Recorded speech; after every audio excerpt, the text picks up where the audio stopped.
Welcome to the Hutts Hangout. Grab your blasters and blue milk because we're about to deep dive into the game where Hutts rule and three scoundrels drool. On this episode, we've got Womprat, Berm, and myself. How are you guys going? Doing good. Just yeah, it's a morning. How are Look you, at these Womprat? pigtails going on over here too Yeah, from Womprat. I know we people have seen it on the stream, but I it's a look. something. Yeah, It's a look. It's a Yeah. look. go and have a look at YouTube later if Yeah. you want to see it. Yeah. Honestly, I've learnt my lesson. Never gamble with chat and never gamble with somebody that asks, what if? Because that just means it's going to happen. Yeah. I know Mike went to sleep partway through because he said, oh, how much for the pigtails? And I joked of, oh, if it was done by the end of the stream, I'll wear them till the end of the stream. But then we had somebody in chat say, what if it happens in the next hour? And I agreed to wear them till the end of Sunday. I was then told, check PayPal. Okay. That's a good problem to have though. Yeah. Yeah. A good problem to have, I think. So yeah, it was fun. So it was a stupid bet, but it was fun. Yeah. Cool. Yep.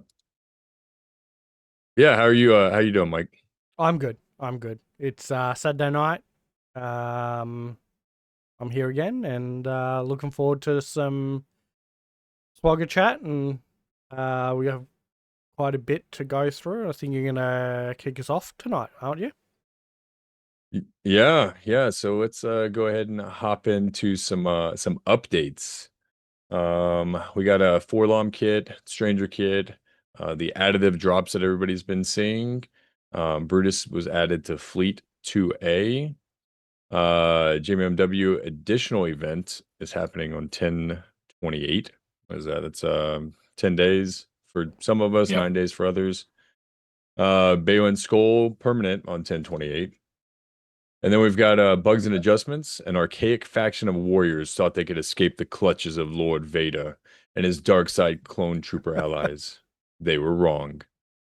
Fixed an issue with CX2's unique one, where Empire allies could not target enemies afflicted with Order 66. Oh, that's good. Fixed an issue where audio files were causing players to crash. That's even better. Yep. I don't play the game with sound on, so it doesn't affect me. But what the fuck are the noises do? I know. That's one of those things, right? Where it's like anytime I see stuff like that, I'm like, oh, that's why people were complaining about crashing. They have sound. But how do they? I don't have sound. What? Oh, it's gone. Hang on. There it is. What? How does the audio cause the game to crash? You got any clues, right? What it was doing, it was sending it into a memory cycle, and basically your memory was filling rapidly. Yep. Okay. And it wasn't clearing the sound from the memory, and that was causing crashing on phones. On PC, it was eventually causing the game to freeze up and do weird shit. So, okay. Yeah. That actually makes sense. So, yep. Okay. And then next we've got fix an issue where C linked enemy is killed before the second target is linked. The granted ability will be canceled. Yeah. Some of the stuff I didn't even know I didn't even know that some of this stuff was a problem. So that one has been a problem since C came into the game. So it's only recent, really. It's only like, what, 3 or 4 years we've had that one? It's fine. Don't worry about it. Yep. Okay. I mean, we've had it for so long now that does it really... I mean, everybody's used to playing it the way that it is. Like, I get that it's a bug, but it's like, does anybody care at this point? You know? No. I've never had it. You I've would have never noticed. noticed it potentially in Conquest when you get that mass assist bullshit. Because Wait, the whole hang on. thought of it was, Is C usable in Conquest? This is news to me. yeah, there's some feats. Some feats. Not many. I always say, is C usable in general? I mean, Oh, I use him in GAC that's and news to me. TW, but not outside of PvP. I don't even know if I use him in TB. I use him in TB on 2 planets because it is just guaranteed 2 waves. Okay. Because you literally go, okay, take Sith. You are literally my health batteries. That's it. You are health batteries. Other than that, it's like Conquest. It comes down to, do I need to get a load of basic assists? And can I find a way of using that? So, like the ability block off Dooku's basic, you can find a way of getting C to go. It's, oh, look, Dooku can get lots of ability blocks off. It was very, very rare that that second link issue happened. Okay. It's bonkers how it would happen. But basically, you just needed to avoid linking somebody that was too low health. Okay. That was it. Fair enough. All right. All right. Next bit. All right. This is the bit that I love. Fixed a bug where sometimes Galactic Republic allies would receive stealth instead of speed up when an ally is taunting with Master Qui-Gon. That seems like an important one to fix, though. Like, Probably. I'm expecting to get my speed up, and instead I hide. You go It's like they're all of a Yeah. sudden they're scared, right? Like, oh no, I gotta get out of here. Like the amount of times that happened and people do not realize, it was a lot. It was a heck of a lot. So yeah, I am happy that fucker's fixed. Nice. Right. All right, and then the last bit. Yep. Adjusted Aura Singh's special to snipers expertise. The old text said, deal physical damage to target enemy. If the target is toppled, this attack deals 200% more damage, and this ability's cooldown is reset. Only raid bosses can be toppled. All right. The new final text, and I believe this is, I don't know what it's fixing it for, but it's fixing it. Deal physical damage to target enemy. If the target is toppled, this attack deals 200% more damage, and this ability's cooldown is reset. Only raid bosses can be toppled. If all allies were non-Galactic Legend bounty hunters at the start of battle, this attack deals 200% more damage to stun targets, and this ability's cooldown is reset. So I understand this being good, right? Except that when do you use Aura Singh in a raid? So this came out when Rancor Raid was still a thing. It was your whole account. That's my point, used. though. Like, we're fixing a thing that, like, it maybe it's because of Conquest, maybe because they're doing the thing with Conquest. Maybe that's what it is. I don't know. Yeah, possibly. No, so this is where there's the change. So originally it was deal physical damage to a target enemy. If it was toppled, which only raid bosses could be, you got more damage. So in a raid, she did more than what she used to. And that was it. That was all she did. So she did damage, but it wasn't anything special. Now, if all allies were non-galactic legendary bounty hunters at the start of the battle, this attack deals 200% more damage to stun targets. Okay. So there is now a section of outside of the raid, I now do something. Because all you would use Aura Singh for was, I need a 5th bounty hunter. Okay, but who's Where using now her she now? can actually do something. We will get to that. We will get to that. All right. There is something there that, thanks to that, you are going to want to do. Yeah. The There's something that wasn't there 200% before. more damage to stun targets is something that we will be talking about a little bit later in the episode because, yeah, we're doing kits in a fun way, guys, and it's more for you guys than anybody else. But Right. a little bit of news that isn't in there.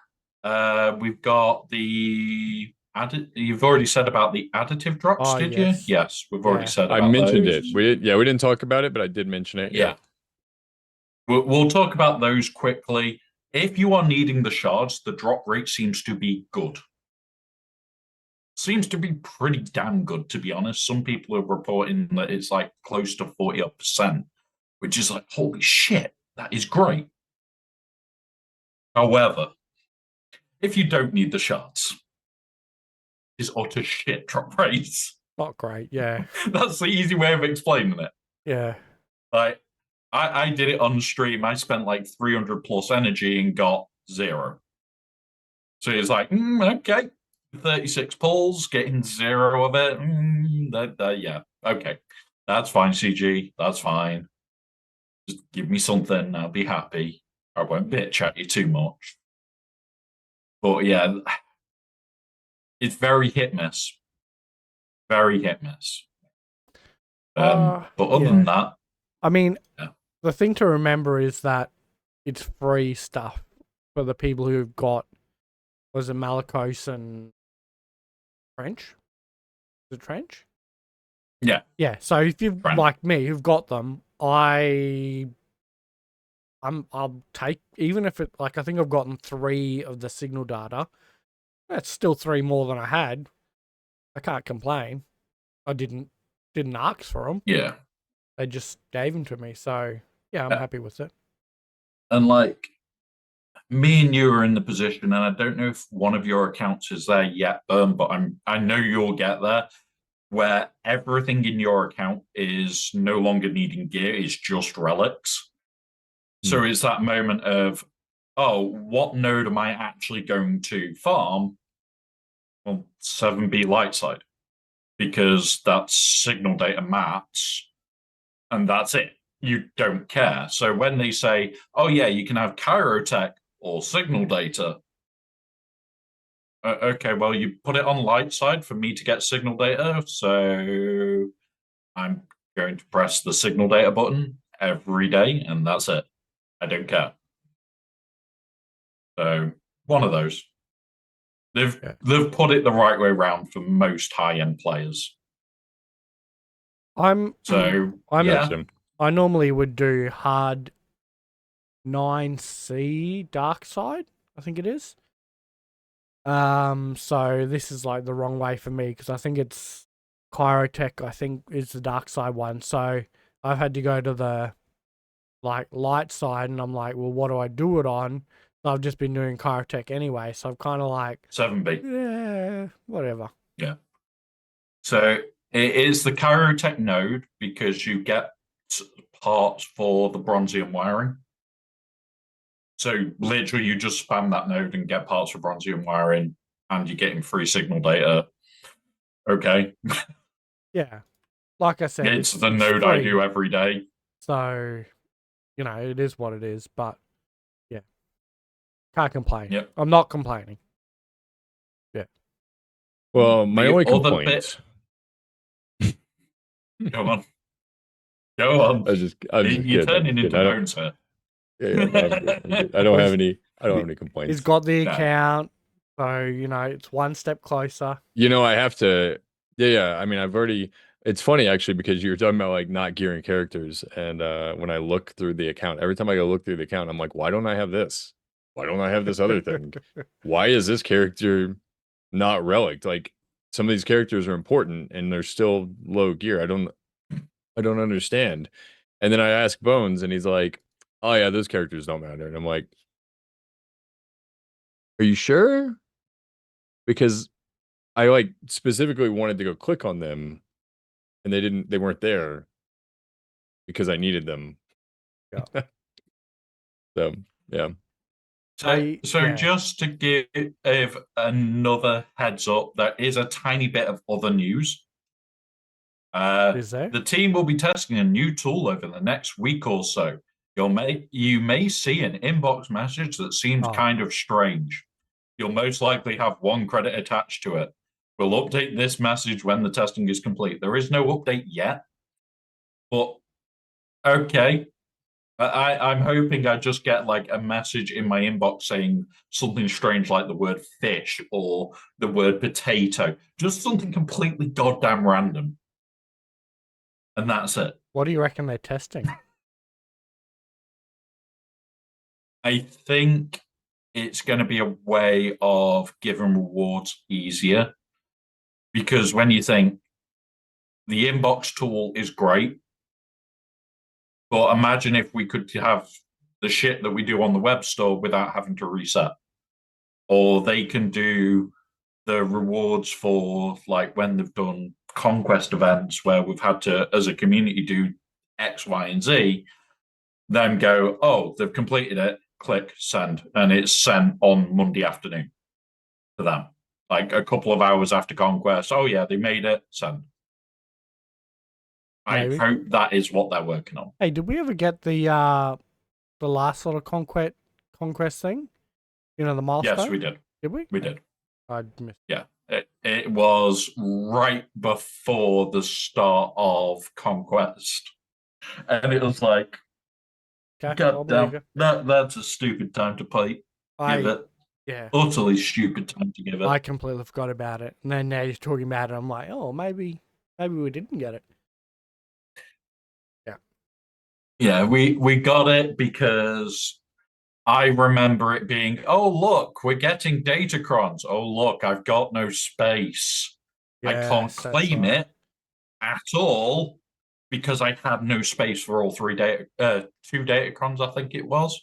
So I had to delete 2 to actually claim it. Yeah. Okay. Which, yeah, no CG. Bad CG. Go sit in the corner. What? No, not you. We have a kitten that thought I was talking to him then. You don't need to sit in a corner. What are you talking about? His abs bar Wombat. Yeah. I'm looking in game and our next topic has not got his abs out. If you look on the picture, oh no, they've changed it. God damn it. There was a picture that basically he didn't have the poncho on.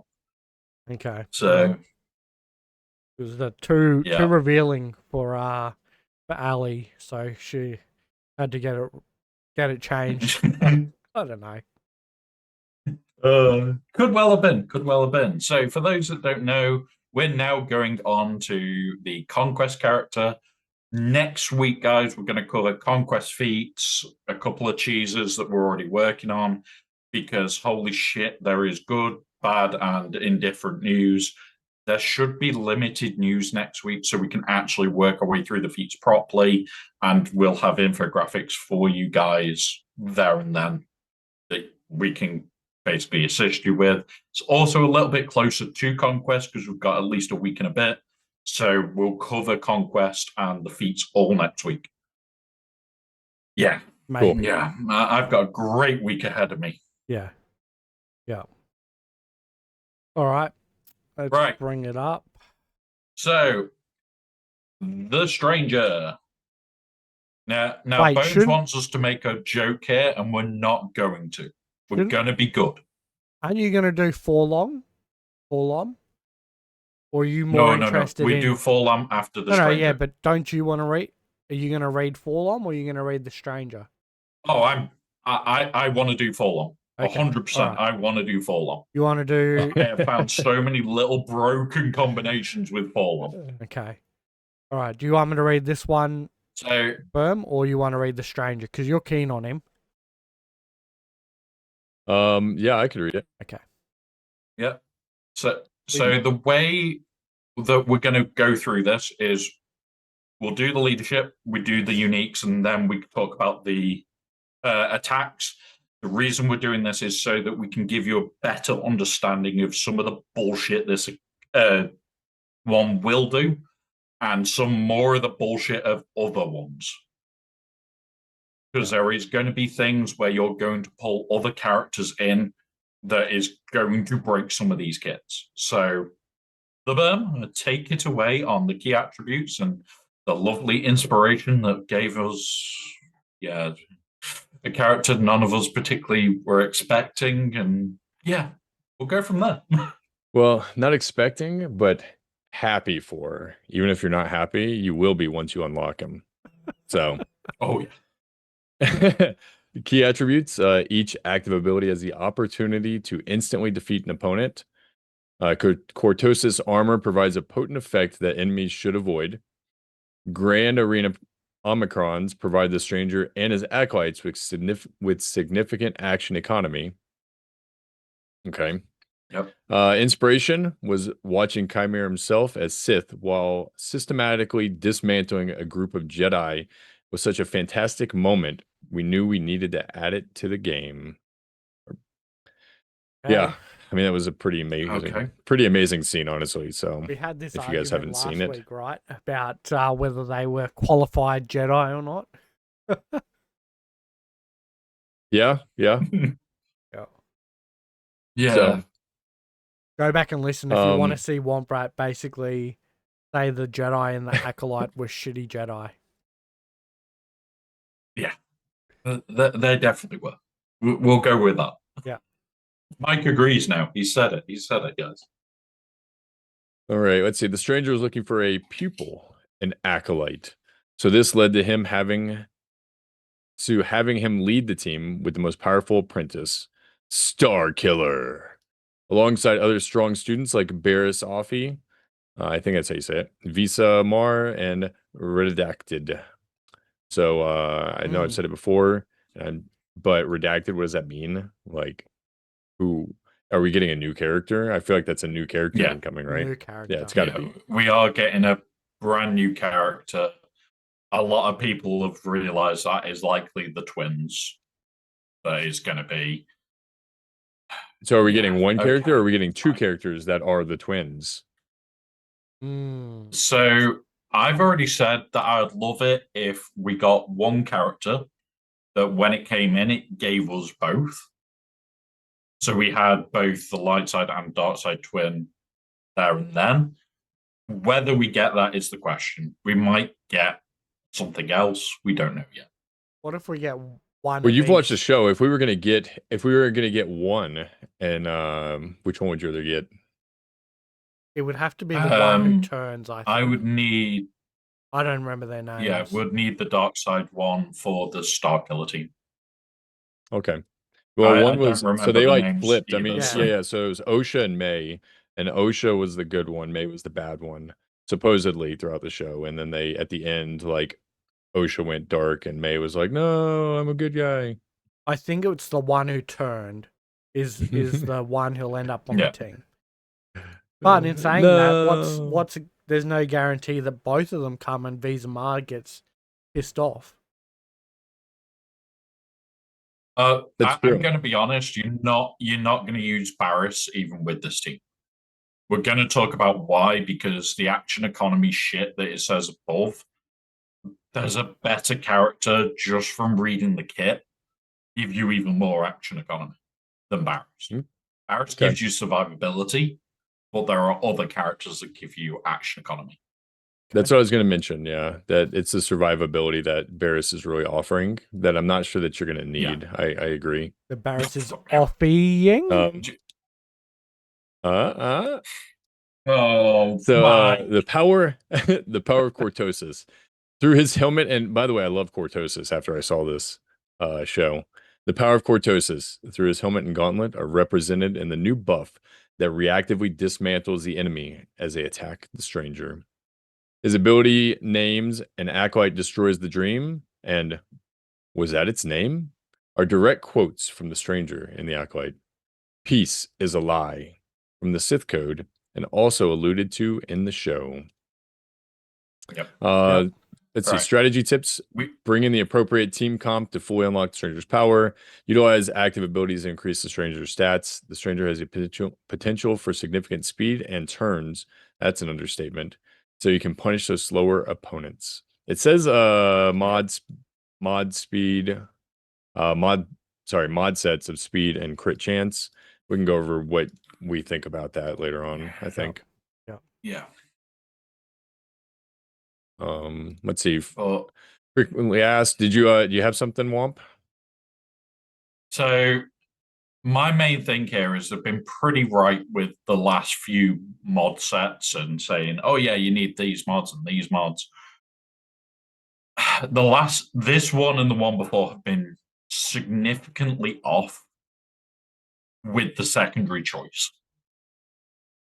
Significantly. Like, one was tenacity, and it's like, no, you seriously want defense. This one's crit chance. There are everything else that you could give him would potentially give him more. But honestly, like, he's the next Conquest character. I'm kind of looking forward to this character. Like, the kit, you will see just how many stupid things that we can do with it. Yeah. So the FAQs.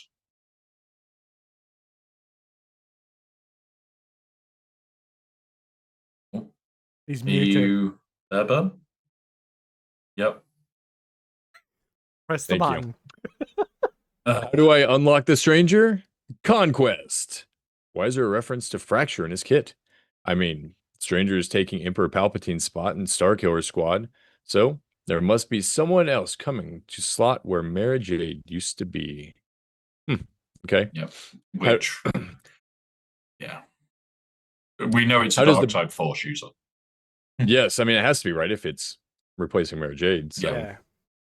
How do the benefits of the Omicron on an Acolyte kills the Dream trigger? Each enemy at the start of the battle, not including summons that enter during the battle. I like how they always add that, even though there's not anything in anybody's kit to do that. Mhm. Yeah, must have fallen below full health at least once. Then the full benefits of the Omicron will be available, i.e., the benefits of defeating an enemy and the massively overpowered. How does the bonus damage from taking a turn before the enemy work? When the stranger completes his turn, if the enemy has not taken their turn, the stranger will deal bonus true damage to them until they take their turn. In the Omicron mode, the turns can stack, but are not new instances of damage, i.e., the player will only see one instance of true damage in both modes. But in the Omicron mode, that number can scale. Nice. Yep. Yeah. Right. And now we're going down to the leadership, guys, because It'll make there more is no sense. point in us starting with the moves when the leadership actually makes everything make sense and the unique does the same again. So enjoy this. It is a long one. We'll be taking little breaks in between each paragraph because some of it needs us to explain one or two sections. Some of it will just be skipping along. So there we go. Let's take it away. All right. Leader, I want a pupil. Zeta and Omicron. Final text. All allies gain 50% accuracy. Whenever an enemy attacks out of turn, reduce the cooldown of was that its name? By 1. 2, if the enemy was a Jedi. At the start of the battle, if there are no Galactic Legend allies and the stranger has exactly 1 Jedi, 1 light side unaligned Force user, and 2 dark side unaligned Force users, all allies gain the Acolyte tag, and the following effects are active. There's a lot of stuff that is going to be active, so I'll read a couple of them and then we'll talk about it. So I will just stop there for a second, though. Here's the Sith of the team. It's saying exactly 1 Jedi, 1 light side Force user, and 2 dark side. It means his and Starkiller's will stack. So Starkiller's, you can't be stunned bullshit, will be on this team as well, which this does not cover. So just to make you aware, this team can't be stunned. That is a big part of this. Yep. So yeah, so you can't slow them Fire down, through. right? Like, yeah, so you can't slow them down is kind of the point. Whenever an ally attacks out of turn, reduce the cooldown on an Acolyte kills the dream by 1. Whenever an ally has a buff dispelled, the enemy that dispelled it can't recover health or protection for 1 turn. At the start of each turn, all allies have 100% critical chance while they have protection. Otherwise, they have 100% defense. Yeah. So we'll quickly fly through these. So the attacks out of turn with an acolyte kills a dream. That is a cooldown of 5. So if you get 4 assists, you're basically done. Oh shit! Which this is already looking like you're going to get a lot of assists from this team. And remember, Starkiller likes to assist. So okay, that's going to be a problem. That's going to fly through your cooldown. What is it? 100% crit chance while they have protection. Okay. 100% defense. A lot nicer. Why? Where? How does Starkiller assist? Isn't it when Sith uses a ability? I will double check now. It's only if you bear certain with time us. to the assists, right? Yeah. So Starkiller only assists certain times. I know that he assists once he's dropped the starship on your head. Oh yeah. But I don't know if there is other reasons why. He's got a 30% counter chance on top of that, so it is countering Gains Unleashed. He goes up to 100% counter chance. Damage, no, that's not why. There's much conflict within you. So immune to Days of Stone. So I feel like we should go look at. I know we dropped down to the leader ability, but like, an acolyte kills the dream, for instance. We don't know what that does. Yeah. So at the moment, it is a. If we had covered the acolyte kills a dream, you would be missing out on what else is going to stack through. Like when True, I yeah, I read guess this it's through, yeah. there's so much chopping and changing. In theory, would like have 2 screens where we go through. Okay, so it's going to reduce it by 1. We now talk about that, and then we end up having to come back to the leadership because it affects other. This is a horrible head screw of a kit. This goes everywhere. So just bear with us, guys. We will go through how these interact, remind you when we get to the actual attacks. This is disgustingly complicated. Right, next one. We're up to Darkside inflicts a debuff. All right. Whenever a dark side ally is inflicted with a debuff, the stranger and light side allies gain 10% turn meter once per turn. All right. Whenever a light side ally is critically hit, dark side allies gain 10% turn meter once per turn. So essentially, it just flip flops, right? Giving turn meter to both people on the team, depending on what's happening. And I like how they changed it as well because it's saying for the light side, whenever I get hit, I gain my turn meter, and for the dark side, it's saying when I hurt you, or when I inflict a debuff on you, like some negative effect, that's when it is beneficial for me. Yep. Yep. Whenever I do like that part. Yeah, right. It's pretty nice. I like that they mixed it up like that for one being good, one being evil. Whenever an ally assists, dispel all debuffs on the ally they are assisting. So essentially, you're not going to be debuffing the team because they're going to be assisting. Whenever an ally counterattacks, inflict the target enemy with defense down for 1 turn, once per turn. Yep. Which means that counterattack from Starkiller is now giving a debuff, which then gives Stranger and Light Side allies 10% turn meter. Oh god, that is going to get quick. That is going to start powering teams along. So, and then I can actually bring them up together. Did you guys want to talk about that? Mental. Sorry.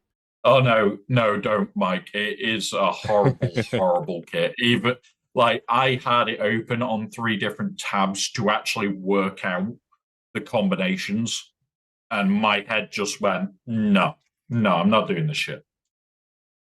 And that was somebody that loves complicated kits. This is a kit that is well and truly more complicated than anything we've seen in a while. So, yeah. Right. Grand Arena. The Omicrons we all love. Yes, the ones we're here for. While in Grand Arenas, whenever an Acolyte ally counterattacks, inflict the target enemy with Armor Shred for the rest of the encounter. Instead, once per turn, whenever an enemy is fractured, all enemies lose 100% turn meter, which can't be resisted. Whenever an Acolyte ally takes damage from an enemy on consecutive turns, they gain a bonus turn. Whenever this bonus turn occurs, that ally can't gain another bonus turn this way until taking damage from an enemy on consecutive turns again. Enemies deal 35% less damage when attacking an Acolyte from an assist. And then I'll just go ahead and read the last sentence. In 3v3 Grand Arenas, if the team includes 2 Dark Side Unaligned Force users, this will fulfill the conditions for the Acolyte tag. So we'll cover that little bit first. That is so that you can use the Stranger, whatever's coming to replace Mara Jade, and Starkiller, and everything still works as it should. Crazy. That's all it is so that you can do Starkiller bullshit. Yep. Just to go through this for a moment. So whenever an enemy is fractured, lose 100% turn meter. There is no fracture in this kit. Yet. Which means the character that's coming to replace Mara Jade will give fracture. Okay, that probably means it's going to come out in the next 3 months. That is fine. Counterattacks, well, there's Starkiller, that giving armor shred. Holy shit. And consecutive damage giving bonus turns. Okay, that's not going to be terrifying. That's just terrifying in general. Like, this leadership is lending itself to Starkiller. This leadership is lending itself to Starkiller massively. Now, we'll cover the unique, because the unique gives even more bullshitty moments that we need to understand prior to the basic and the 2 specials. Because once you understand these, you will understand just how powerful even that basic is. The basic is really a lot stronger than we think. So, let's go through. You might call me Sith. Right. I won't, but okay. Okay, so the first unique. Yes. Unique 1, you might call me Sith. Final text, the Stranger is 35% offense. The first time each enemy damages the Stranger, excluding summon units, he gains 100% turn meter. Whenever the Stranger uses an ability, he deals bonus true damage to target enemy equal to 10% of his max health if he has taken a turn before his enemies.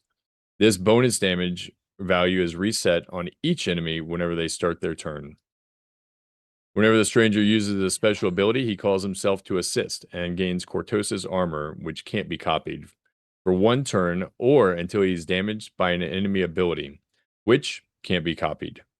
While the Stranger has Cortosis armor, he is immune to turn meter reduction, which kind of goes along with what you were saying with the Starkiller ability where he can't be stunned. So you can't slow him down and you can't stun him to slow him down. I've noticed it didn't say anything about fear in here, though. So, yeah. You can still fear him in theory. We can still shock him so that we can stop him gaining turn meter.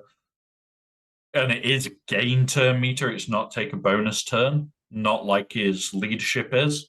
So you will be able to give him shock to slow him. Yeah, but his shock gets dispelled. Because remember, there's a dispelled debuffs on the leader. So yeah. So who knows? It's going to be complicated. He is assisting himself, which means he is going to be clearing that. Is this time for the then joke? Gaining this buff, yeah. Assisting himself. Go on, you can say it.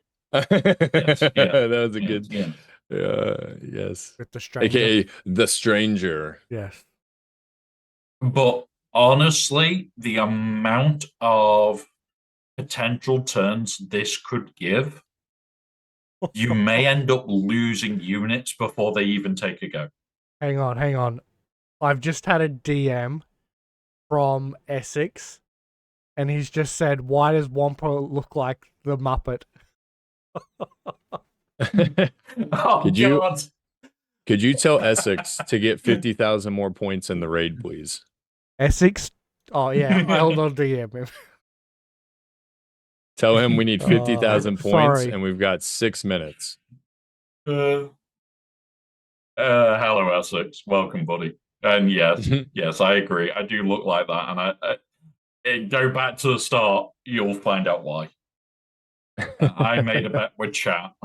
And yeah, bets with chat are a bad idea. Yeah. Right. So let's go through the Grand Arena bit.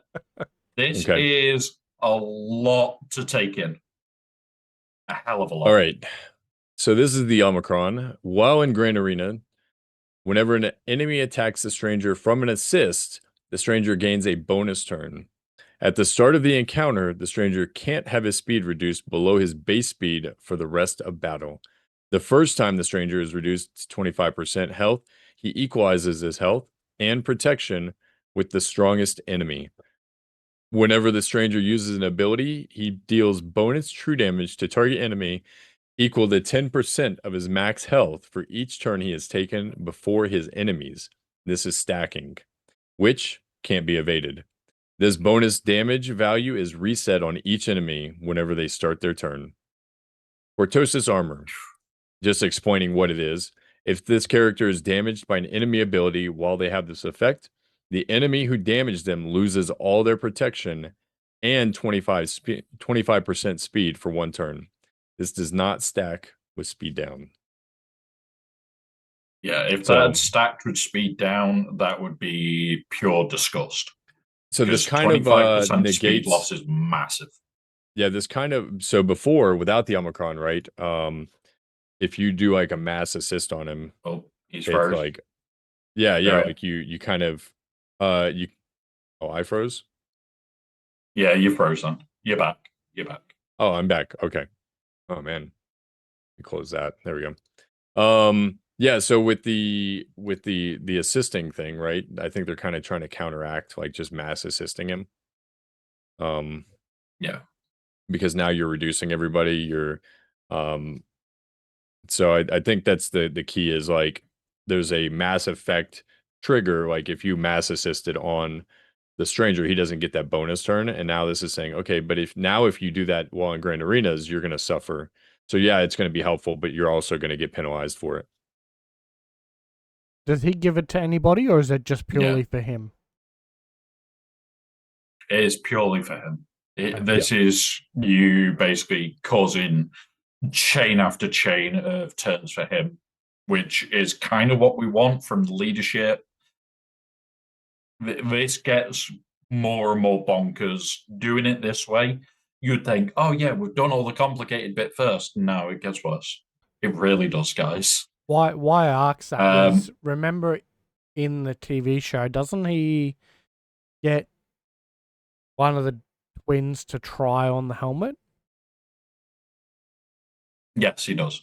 Okay. So that could be part of the twins or one of their kits in the future, possibly.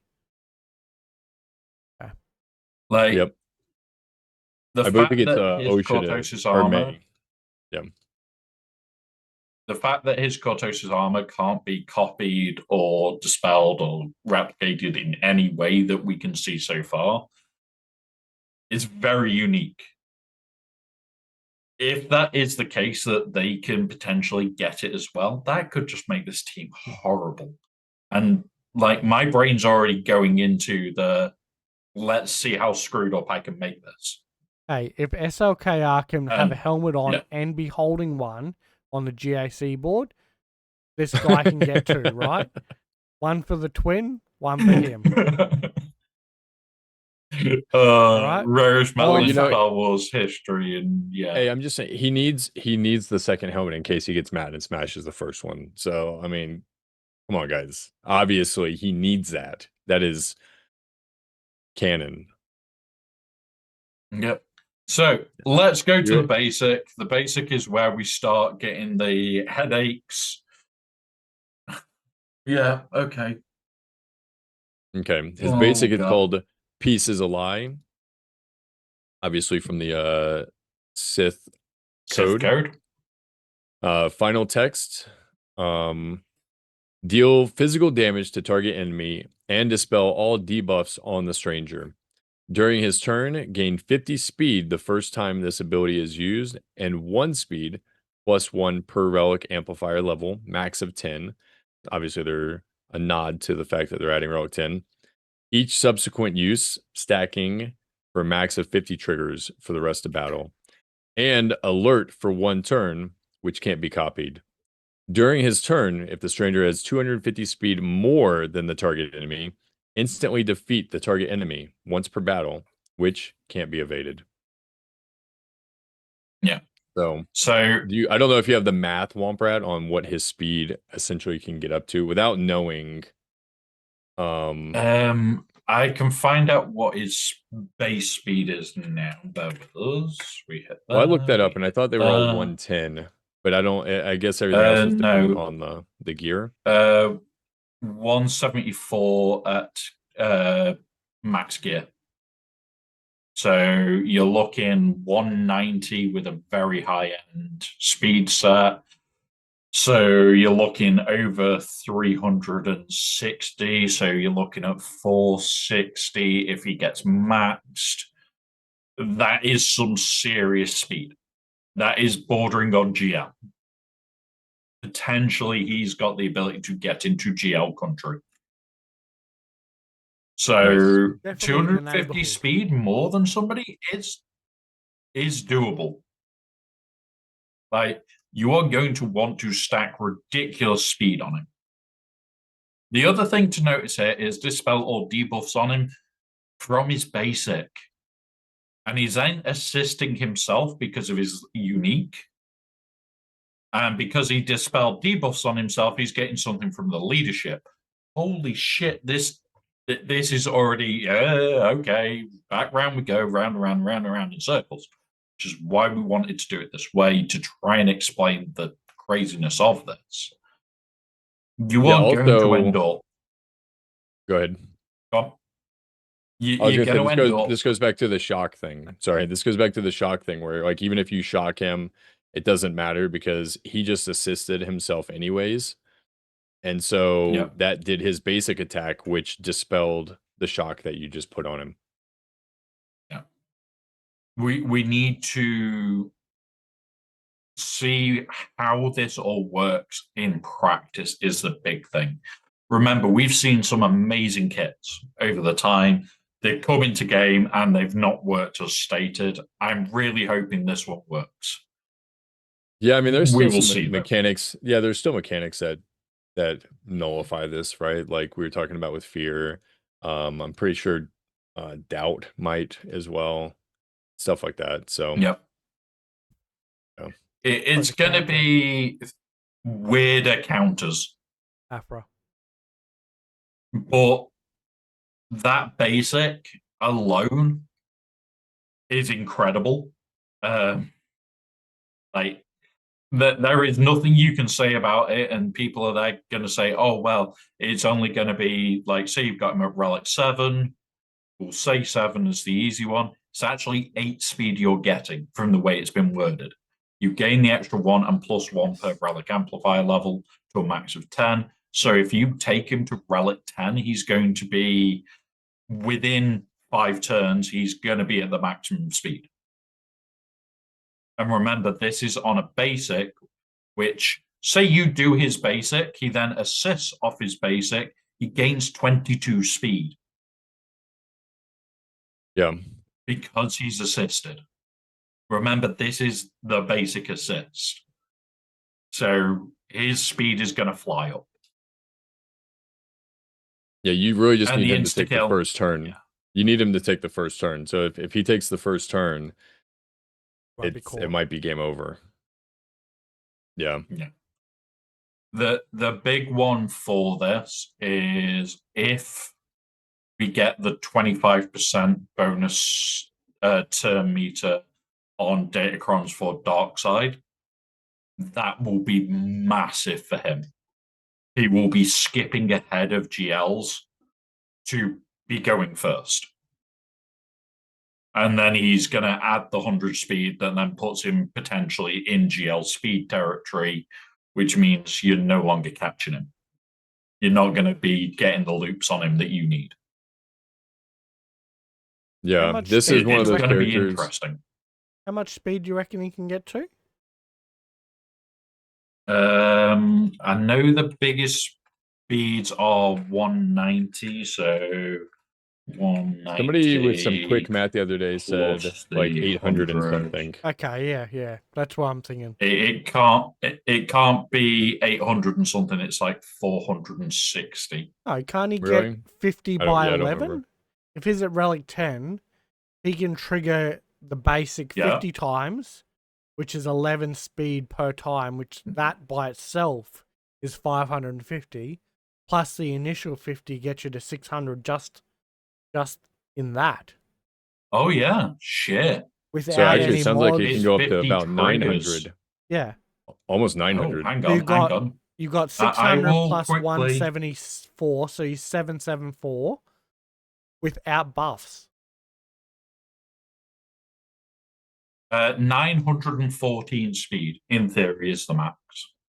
So essentially double most A GL. GLs. Yeah, double a GL. So essentially your GL, he takes 2 turns for every turn the GL takes. Yeah. And again, when he does a consecutive attack on a person, he does true damage. So now, like Ahsoka, for instance, with her protection up, I mean, that doesn't do anything for true damage. So it's like you're just gonna eat them alive. Yeah. Like But he is already terrifying at that. You can't instant defeat a GL though. Oh. You No. can't, but you can do massive damage to them. And if you're going faster than they are, Yeah, fair. and every time they take Yeah, a turn, like- so you take 2 turns, and do that true damage. Then the good part about the GL is they're so fast that they get to take a turn, which resets the true damage happening again because they took a turn in between your turn. And so now you get to Yeah. do true damage to them again. So unless they're healing in between turns as well, you're just going to rip through them. You don't need to instant defeat them if you're just doing massive Yeah. damage. Yep, fair. Like, just looking at his base offense at Relic 9, you're looking at like nearly 7,000 base offense. I am very tempted to say, like, the primary stats on those speed sets are very likely to be offense. With him potentially being that fast, you want to be swinging and hitting for the moon. Because Yeah, I mean, this looks like an offense arrow too. I would be less inclined for an offense arrow because I want the speed. I want the 190-ish speed on him. But it would be a temptation of, if I can get you to, say, 10k offense, he's going to hit like a train. So potential, get him up to about 10k offense with that much speed. You're hitting twice for every turn a GL takes, potentially other characters giving him turn meter, giving him extra turns. You could be chasing round and very, very quickly go, oh, look, I assisted. So, when he assists, he gives debuffs, which gives him and light side turn meter. So he then gives himself turn meter, which gives him potentially 3 turns to your 1 GL. What's the He fastest could character? just chain into turns. What's the fastest character non-GL? Non-GL is either Cat or Mara is one of the fastest. So, like, you're looking bordering on, I think Dooku can break 400 with the right build, but that's like insane. So you're never not getting killed by this if he's fully stacked. Fastest Dooku's 374 in the game. 374. So even that is getting killed. What's the fastest? Ahsoka, Cat. Let's have a quick look. Mara Commander Jade's Ahsoka Tano, player 385. days. I'm on it now. 386 is Commander Ahsoka Tano. Okay. So he's potentially, even before like that first round of attacks, going to be going before Cat. Bad Batch Potential. Echo is 388. 388. So Echo being the fastest, he's not going to last long. Okay, What, so 2 or 3 attacks? my thing now is, because we can't instant defeat a GL, so is it worth putting him in a speed set or going for the offense? Or is the massive damage... I am still tempted by the speed set. But what if you had a because quicker, of the massive damage? What if you had a Yeah, you're also going to quicker get offense set?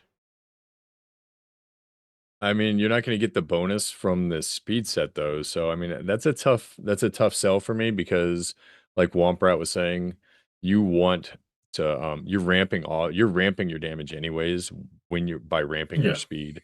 Plus we're only looking at the stranger's abilities right now and what he's doing as well, and not like the whole team either, because um we haven't gotten to the other abilities yet, but like with Starkiller's assist, stuff like that, um, you're gonna be doing way more damage than just. I mean, this is just the damage he's doing. This isn't even the damage that the team is helping with.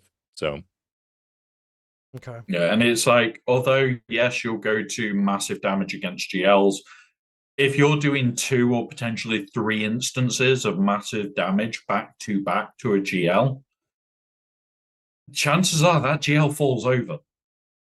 It not doesn't to fall mention over massively because overpowered. instant defeat, which we're about to get to. And it's like, if you're stacking some of these things together, I think this is going to be a huge threat to GLs. A massive threat.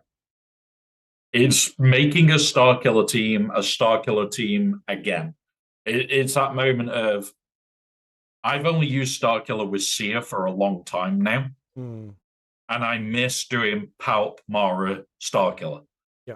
This is giving me a Starkiller team again. Yeah. Right. Yeah. Let's read the next one. The Acolyte kills the dream. Remember, this is affected by the unique. All right, special 1, And an it Acolyte is- kills the dream. This is the cooldown of 5, also with an Yep. Omicron ability. The final text: deal physical damage to target enemy, and the stranger gains perfect defense for 1 turn, which can't be copied, dispelled, or prevented. Call all dark side unaligned force user Acolyte allies to assist. Gain 50% max health the first time this ability is used, and 5% max health each subsequent use, stacking for the rest of battle.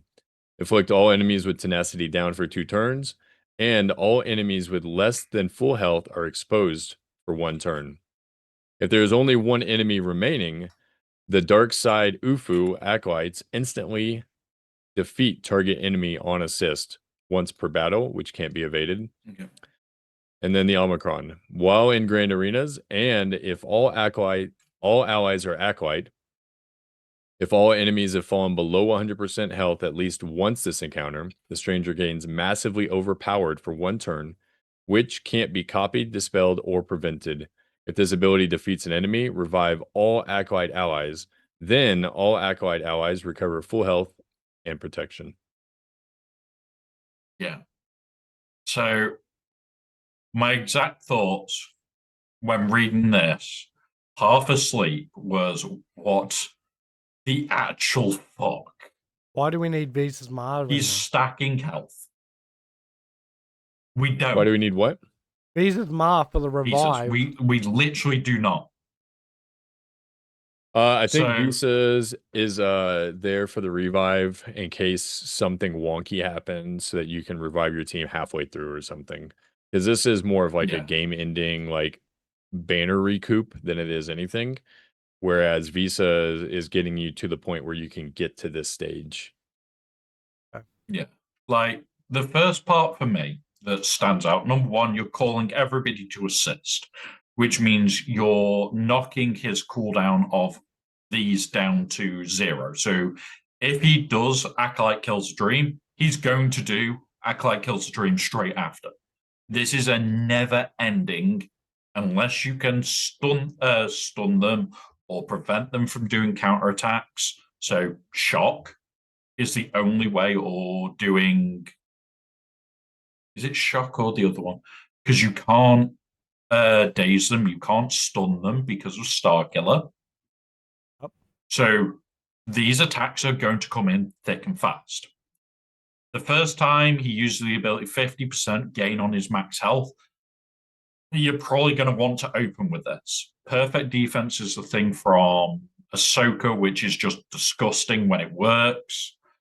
And 5% max health subsequent stacking for the rest of the battle. It has no upper stack. Oh, yeah. He is going to be a brick within a few turns.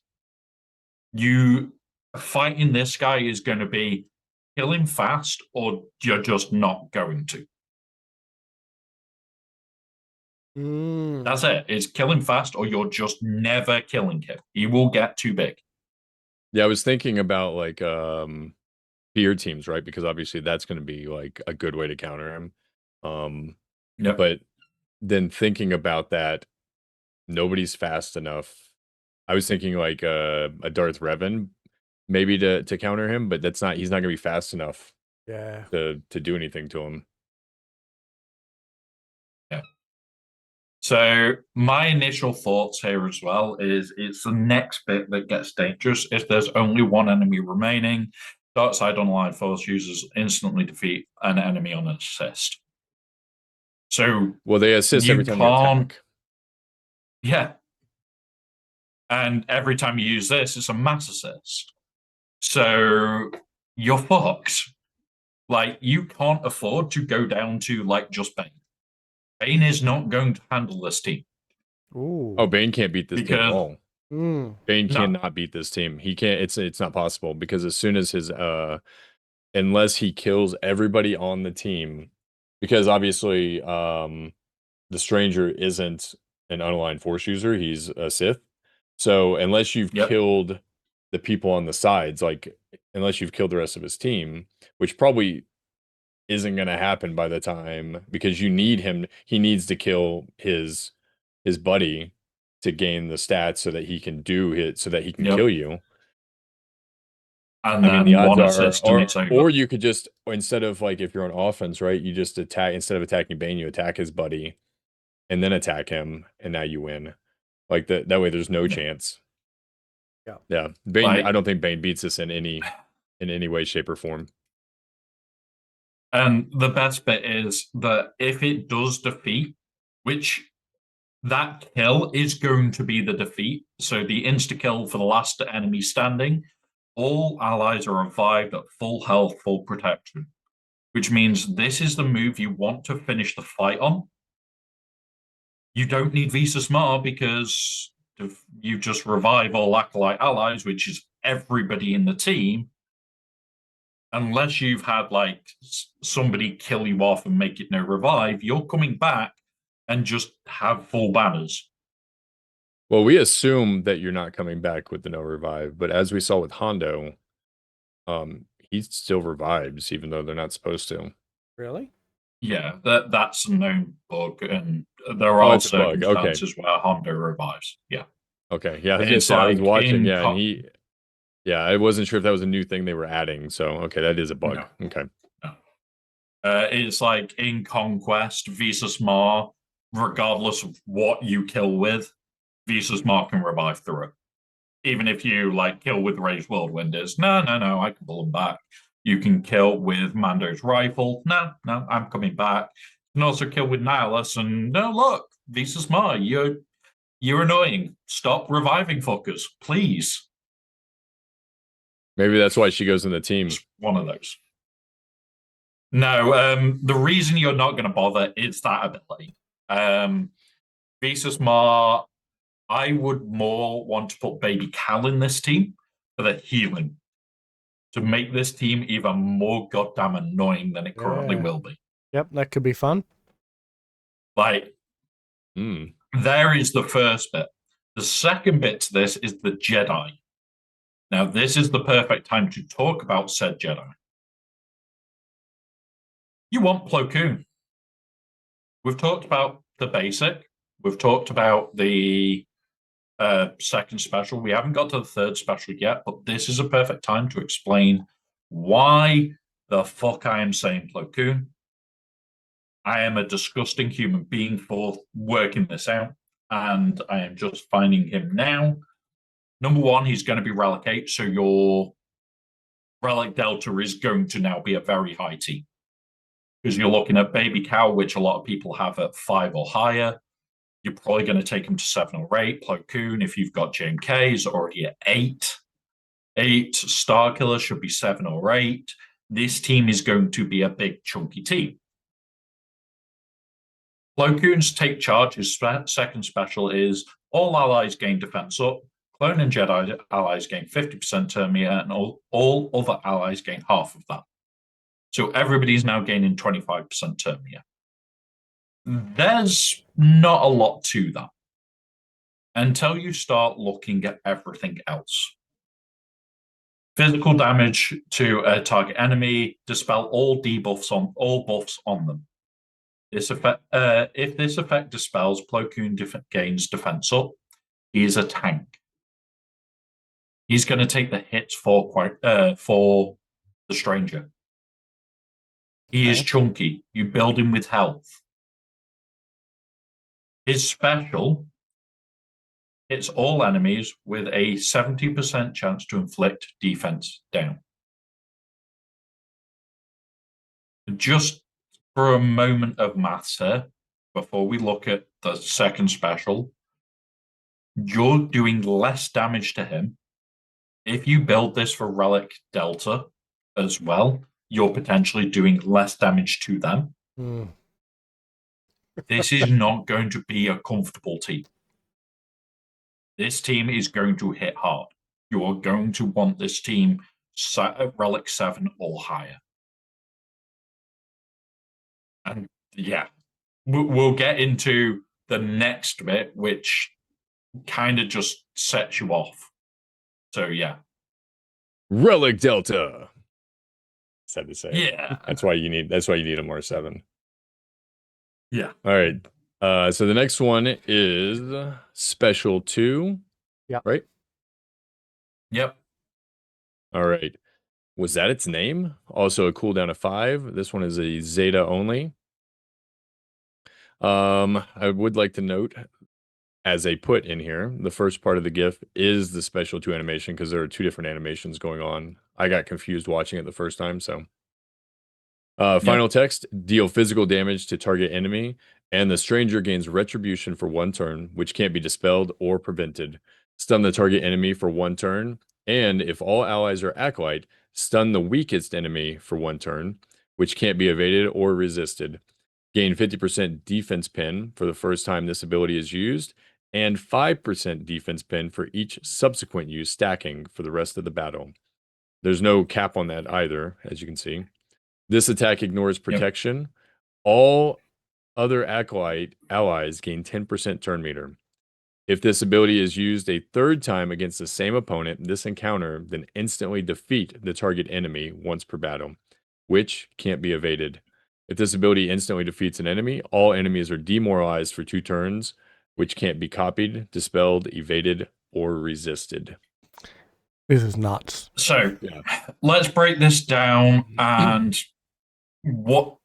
now you'll work out why I loved the idea of Plo Koon. You're going to be getting back around to this as quick as you can, and this is going to be being reset quicker and quicker and quicker. Is why you want the turn meter buffs. Anything that can give you turn meter is going to make this even quicker. So 25% turn meter. Okay, that's painful. We'll now get into the actual hit of this section. The stranger gains retribution. Retribution puts your hit under protection, which means those massive damages that massively overpowered is all under protection. Are you sure? Isn't that riposte? Riposte is under protection. Retribution is just if you can counterattack. Retribution is the counterattack. Yeah. Yeah. So he's going to be gaining speed because of this. Yeah. Then. Yeah. Which is still nuts. He's not going under the damage, but he's gaining speed. He's also stunning you, which he does shit with. If all allies are Acolyte, he stuns the weakest enemy for 1 turn on top of the target enemy. Yeah, that's 2 stuns off 1 ability. Yeah. It's like, shit, he's going to start stacking defense pan. He's going to start stacking up the damage quickly. The Acolytes gain turn meter. This attack ignores protection. This is just going to hurt. Let alone the fact that it can defeat somebody instantly. My idea for this one, and this very specific attack, is if they were a 2-tank team, I would be putting this into the second tank and everything else into the main tank. I would be planning on killing the secondary tank with this ability. And that's it. I wouldn't be looking at, oh yeah, I'm going to try and kill both tanks and then rip through you. No, I'm going to ignore one of your tanks. I'm going to kill one of your tanks with this. And that's it. With this, do you think they'll give us a counter so we know like how many times we've hit them or which one we've hit with it? No, there will be something in the game code, and I don't know whether we will get a marker or not. We may get like the potency marker thing that we get on other ones, bounty hunters and whatever. We may get that. Yeah, we may get that to just remind us, but it's not guaranteed. So maybe we'll get a marker, maybe we won't. But yeah, honestly, you start looking at this character, and I spent about 4 hours going through back and two through the kit, going, why the hell would I want the healing, for instance? I don't need the healing because I'm going to be gaining max health, which when you gain max health, you gain that much health, and then I'm going to health steal a percentage, which is going to heal me. So, okay. The defeat, gaining max health and protection. Okay, I don't need a healer. My temptation for his secondaries. Yeah. Go on. If you didn't like GAC, do you reckon you'd spend 4 hours looking at a kit that's got GAC Omicrons? Fuck you, Mike. I don't think I would. I think if I didn't like GAC, I would just be like, this guy sucks. I don't want to use him. Yeah. So you'd say that someone really interested in GAC would spend that amount of time on a kit? Oh man, I think for somebody to look at this kit, they have to love GAC. I mean, that has to be like their bread and butter. Like they just go all in on GAC and they love it, and that's what they dream about at night. Yeah, cool. I thought I will admit. Yeah. You guys know I've not loved GAC for a while. And it's been this last week that I've been wanting to come back, and I am back doing it. And yeah, Mike, you forget, I'm going to climb back into the top 200 for fun. Cool. There's the problem. I do it for fun. I look forward to you being a lot happier about GAC. And honestly, we're here for it too much. Like, when I was going through this kit, I was there going, why are they saying these shitty characters? Because the kit gives you so much more than they're ever going to provide. Yes, Barris gives you the healing through the fight. It could make him more annoying. I want turn meter with this fucker. That's it. I don't care about, oh, I might want a bit more healing. No, I want to take all the turns under the sun. So he gets to screw you more. So, like, Plo Koon, like, if you've got JMK, you've got him at Relic 8. Like, okay, this kind of screws people. So, fuck yeah. Come on. Like, I know that I don't think most of your accounts that you play, Berm, have JMK. I know at least one will, maybe two now. Isn't it Ahsoka that he's So named it's I've like, got- even for I've got JMK. I have JMK on both of like I have it on my main and I have it on the one that Bones gave me. Yeah. Yeah, it's Ahsoka you're it's thinking like, of, yeah. Wombat. Ahsoka's Relic 8. Oh, Ahsoka, yeah. JMK was like 3, I And think. JMK is 7 or Was it something. that high? You've at least got him at Relic. I think it was. I'd have to look in game in a minute. He's not I think even I a have mine at requirement. 7. for Honestly? I have the JMK. game mode. No. Where is he a requirement then? Yeah. I've got JMK Why at did I 7, have him at 7? Probably operations. Why did I have Plo Koon at 7?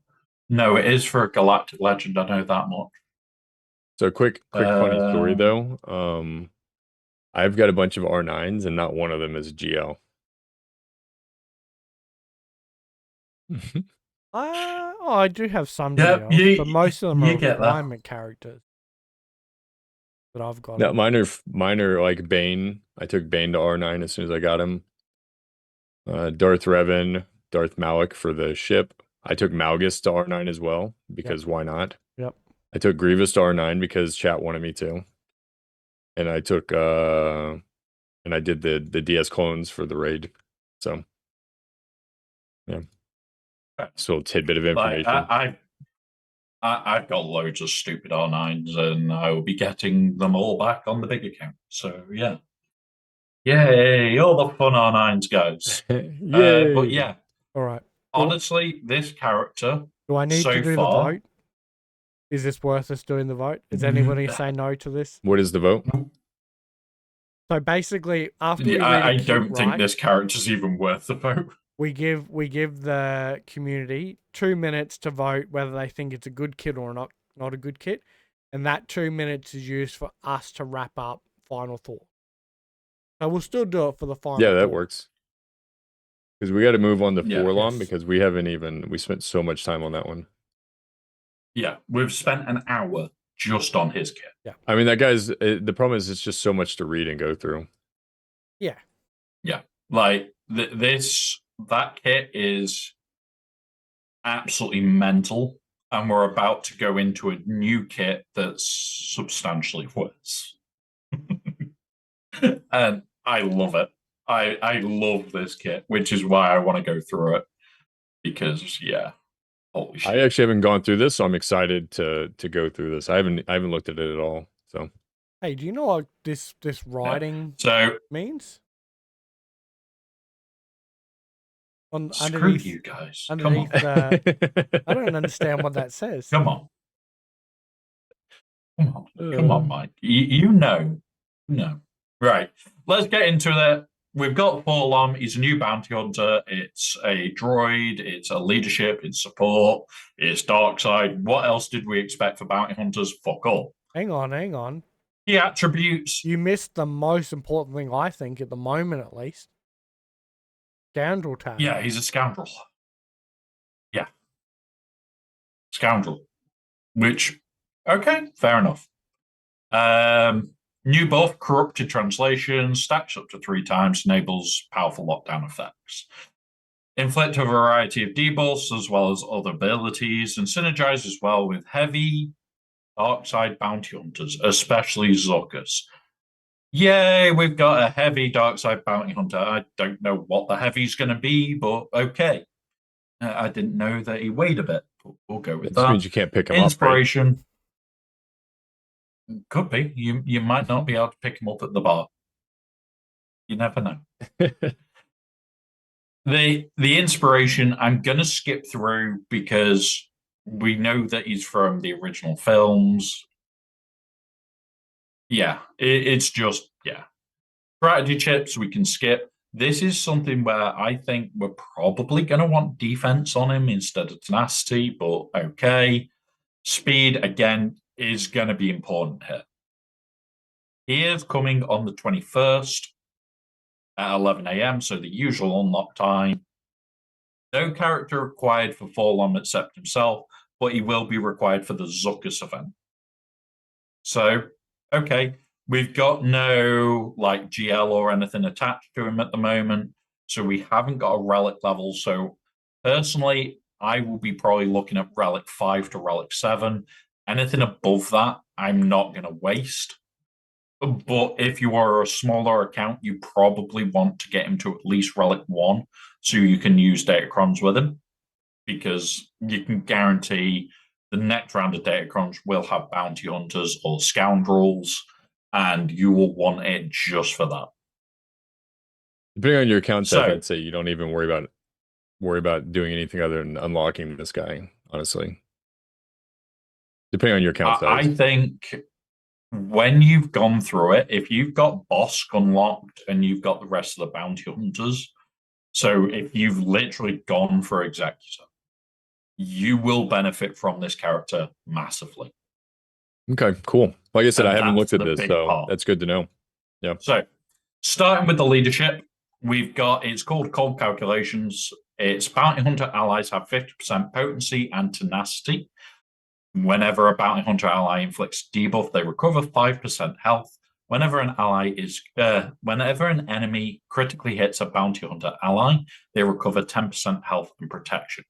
So this is similar to Bossk, except it's the giving out of debuffs, and it's whenever you get critically hit, you're going to heal. That's slightly sickening to think about. Does this make Bossk unkillable? Not literally, but you know what I mean? Like, I mean, the dude's already massive. Bossk the tank of the team. Yeah. This instantly goes, oh, by the way, Bossk is now our tank. Just those 2 lines that we've got through.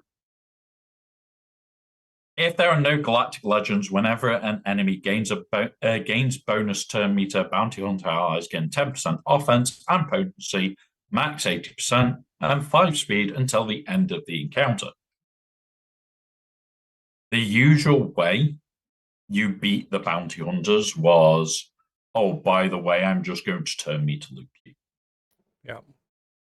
This is kind of shutting that down, because if you get a counter attack in, you could kill them by complete accident because you're ramping up to 80% bloody offense on you.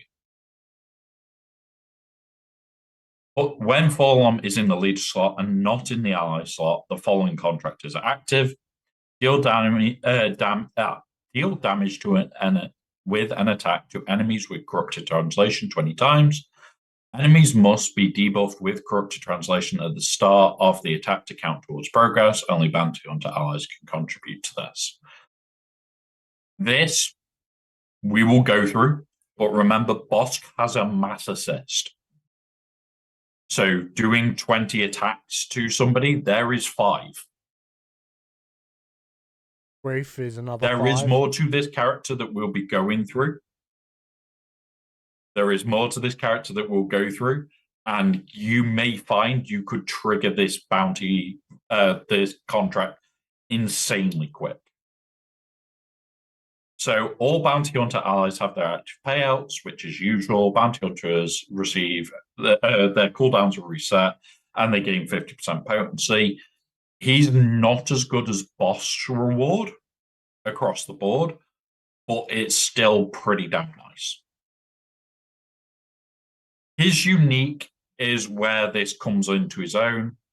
So Forlom has 30% potency if there are no galactic legends. Whenever a bounty hunter ally attacks out of turn, Forlom assists. So whenever a bounty hunter ally attacks out of turn, so a mass assist from Bossk will cause Forlom to assist for every bounty hunter ally. So you mass assist with Bossk, you'll get 4 extra attacks, so there's your 5. 4 more from Forlom, Because 4 people have attacked out a turn, including himself. Isn't it once per turn though? It is it is once per turn, so you'll only do it 6 times. Once again, yeah. So so it's a bit mental. That mass assist, okay, you're going to stack quickly. Whenever Fall On attacks an enemy with accuracy down, reduces cooldowns by 1. Oh, fuck. We know they like giving accuracy down. At the start of the battle, if SWGoH is an ally, all non-galactic legend bounty hunter allies gain 30% max health and protection. Congrats. Bosk has now got his leadership. He is now a chunky boy again. Okay.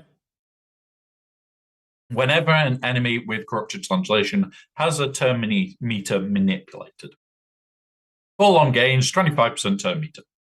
Whenever an enemy with 3 stacks of corrupted translation ends their turn, Fall On gains 50% turn meter. Oh, fuck. Oh, fuck. So your turn meter trains are gone. They are just gone. If you have got stacks of corrupted translation and you end your turn, or you try and push your turn meter on, they are gone. He's just going to is make a massive, mockery. Guys. That is, yeah. He's just going to take goes. And this is a little bit of a pre-warning spoiler. He has a mass assist. Oh, fuck. Right. So it is a TB army. Start the battle, bounty hunters gain offense and max health. We've seen what these do. It basically makes you tanky as sin. Whenever an enemy has 3 stacks of corrupted translation, Fall On gains an extra 50% turn meter. And if there's no galactic legends, whenever a bounty hunter ally starts their turn, they gain protection up. Yeah, guys, if you want an easy TB, this is going to turn bounty hunters into easy TB.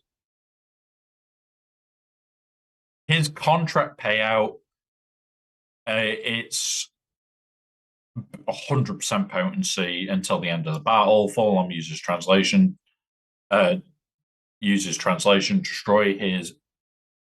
Destroy. He inflicts. What? Translation destroy. He inflicts an additional 2 stacks of corrupted translation. Okay. That's it. Doesn't sound a lot, but as we go through the attacks, it gets a little bit mental. I really like. So this is misleading. Yeah. The basic, with it being 2 lines, is really misleading. Thought it was going to be a nice, easy kit. It is. Yeah. Because when you think he assists with this 2 lines, whenever anybody else assists. Okay. So just to go through it, deals special damage to a target enemy 4 times, inflict them with defense down 1 turn during Fall On's turn, Darkside Bounty Hunter attackers stealth for 2 turns. This is a little bit scary because you're going to be hiding the attackers of this team. The defense down means that bounty hunters are going to chew through. Okay, fair enough. Scary. But this is happening multiple times, every single time that somebody's taken a turn. If somebody is assisting, it's got potential. It's got potential. Yep. The next one, Relative Mercy. Right, okay. The spell debuffs and deals special damage to an enemy. Drop them for 2 turns, which can't be evaded. If the target enemy was stunned, inflict vulnerable for 2 on all enemies for 2 turns. Enemies with 3 stacks of corrupted translation are inflicted with ability block for 1 turn, which cannot be resisted, and call other non-galactic legend bounty hunter allies to assist. If they were support, they assist again. So you're moving towards bounty hunters that are dark side away from Grief and Grief. Mando. Because it'll mean that he wouldn't assist. And remember, you want lots of assists with this guy to get to his contract as soon as possible. Yeah. Because as soon as you've got that contract, this is going to become horrible. Yeah. Yeah. Like, inflicting vulnerable on all enemies for 2 turns if they were stunned. Okay. We've already talked about the... I'm on the kit, so I need to bump it. We've already talked about the Aura Sing thing. 200% more damage if an enemy is stunned. You're going to be combining Aura Sing with Full On. Yeah, and then with the exposed, you're getting the extra damage, and then the expose while they're stunned, you just expose them, and then now bonus damage because they're stunned on top of the expose. Yeah, it's just gonna be massive damage. And they're also now vulnerable. Yeah. So, yeah, Aura Sing just made you vanish. They basically upped Aura Sing massively just for this team. Yeah.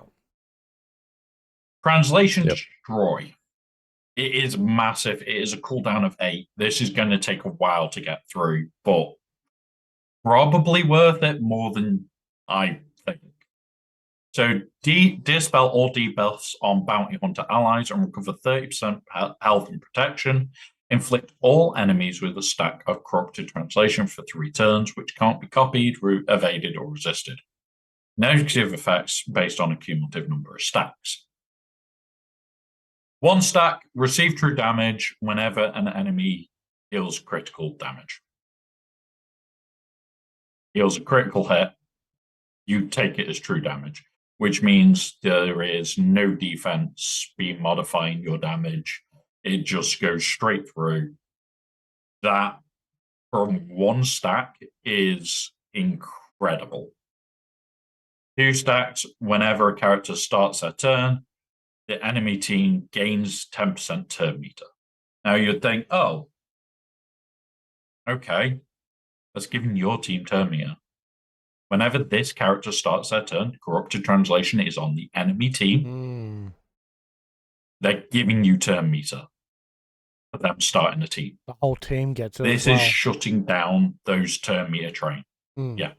It is shutting down turn meter trains. Well, it's almost turning them into a turn meter train, like our team. Yeah. Yeah. Inversely. But 100% reliant on them taking turns. Yeah. So the more that they increase our turn meter, the less tax they'll take, which means at some point it'll stall out, I guess. Yeah. Well, if they tried to turn meter train you, you're going to turn meter train them. Yeah. Essentially, don't use imp troopers. Don't use imp troopers. Don't use Mothma. Because the other thing to remember is, where was it? So whenever an enemy gains bonus turn meter, bounty hunters gain offense and potency and speed until the end of the encounter. In the leadership, so you've gained turn meter to start your turn. You've given the bounty hunters turn meter, and you've given them offense and potency and more speed to get more turns. Fuck. Yeah. You're in trouble very, very quickly. And then the 3 stacks is 30% health minus and 30% tenacity if it's raid bosses or Galactic Legends. I can see why I instantly was like, I'm going to do this straight away because it doesn't start on cooldown. It's a cooldown of 8. I want to do this right away, get the corrupted translation out, and begin laughing. So I have a question for you, Womp. This is the second time that they've mentioned raid bosses in an update / a kit update, but none of these in the same week. In the same week. but you can't use either of these characters in the raid. So what are they? Are they? I mean, hopefully they're not updating. Hopefully they're not like changing the raid or something this fast when we just Yeah, people are I just now think getting their raid teams this going. Or are they? Is this in preparation for what's coming for the next raid? Are they already working on it? They already know what's coming. maybe. I mean, So my technically, initial thoughts are this is you can Go on, still mate. do those raids. So I smaller mean, guilds might be doing them. no. The only guilds doing these raids are guilds that are brand new because you have to do the They're raid. forced to. Which, Yeah. by the way, I'm not even gonna go into my rant on that because I am completely against that. But, but those are the only guilds doing it, because even if you're in a new guild, you're doing HSTR if you can't do the new raid, if you can't do one of the raids after that, you know. So there's at no point in time are you doing like rank or anything like that. And actually, even then, speeder bike is so accessible that you move on from HSTR instantly. Okay. yeah, like you are going to only really benefit from one run if you are in a very new guild and you're boosting them through. That's what this comes down to. I think they're more future proofing to make sure that if they do any changes in the future, this doesn't come back to bite them in the arse and they have to edit it later. I think that's what this comes down to is, oh, later on we're going to allow bounty hunters to do a Death Star raid. Okay, fine. They've now not got to come back and edit all these characters and say, oh yeah, you can't do this just because we forgot. I think that's what this comes down to is later on down the line, how can we stop ourselves getting screwed? Okay, that makes sense. Yeah, that makes sense. I was just wondering because again, they keep referencing it, so I wasn't sure if we thought maybe something was coming, or but that does make sense. That way they're already prepared in the future. They don't have to go rework kits. I actually scrolled up to So- see whether they had included this in the Order 66 raid. Like, it's didn't mention it or whatever, but yeah, it's not in there. So, yeah. So we'll just earlier, cover about the the Omicron. chat. Yeah, Like so, the TW Omicron. It isn't a lot. I agree. TB, yeah. TB Army. Now, gain 100% offense and 100% max health. Yes, the one for Jedi Vanguard is 200% max health and 200% offense. Agree. That is fine. Agreed there that that is worse than that one by a substantial margin because it is double. Whenever an enemy with 3 stacks of corrupted translation ends their turn, Forlom gains an additional 50%. So he's gaining 100% turn meter whenever they have that corrupted translation. As far as I've seen, like the corrupted translation is just there. Oh, it's for three turns. So that's going to stick around for a while. Like, okay, so he's gaining loads of turn meter. You then look at the Jedi Vanguard one, they gain bonus protection. So they're becoming survivable. But we also gain bonus protection. Yeah, they gain on Jedi Vanguard tanks 200%. We're just gaining a flat 50% across the board, and ours is stacking, theirs is not. I think, yes, there is some disparity between this TB army and theirs. Like, the Jedi Vanguard one is substantially better. And I would not, as a player, want to put this one on in any respects. Simply because I've got other armies available. This would be better if you have got next to no armies left. This is good in certain circumstances, but that's it. There's others that are seriously better.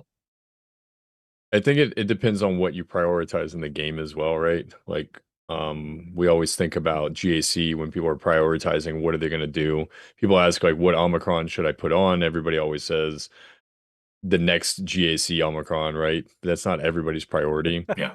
So I could see if you're just trying to save yourself time in TB, like I just put on the Jedi Vanguard one, even though everybody was like, oh, don't do it, because I just want to save myself time in TB.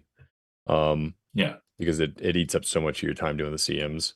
And to me, that's worthwhile, is saving myself some time. So if it's going to help with something like that, I could see throwing it on. But like you said, it's still kind of lackluster based on what it's doing and what you're doing. Yeah. I think the only thing it's really doing is, oh, Mike. I was just gonna comparing to the other TB Omicrons, like Owie's saying, this one is not the greatest TB Omicron. Like even when you think about like Finns and Rolo, those sort of ones, that's where I sort of feel it's good, but not amazing. And for the investment of 20 Omicrons, like I feel like that could be used better.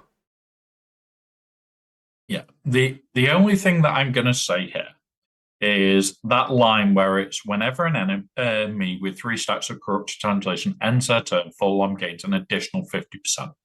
So if they've got 3 stacks of the corrupted translations, it's 100% turn meter gain. Yeah. In TB, he is going to very, very quickly get back around to that translation destroy, because they're going to take 4 or 5 turns in the time that is up. It will give you 3 turns of them doing it. So what's 3 times by 5? That's 15 times he's gone through his turns before they lose those stacks. That is 1 away from doing translation destroy again for the second time. Yes, it is not as good. I do accept that it is probably one of the worst, but the way this is going to work potentially could be hilarious. And yeah, it's one of those where, does it matter? No. Are you going to put it on? Probably not. This is definitely one of the worst ones, but I think it's also one of the more hilarious ones where you're going to be making him take shit tons of turns, which could be more interesting. But it's still fun though, because in the TBs, the CMs, those guys are significantly faster than you are. Yeah. So anytime you can like take that and use it to your advantage, that's good, right? Because otherwise you just get, some of the teams just get steamrolled, and I think this is kind of trying to negate some of that. Yeah.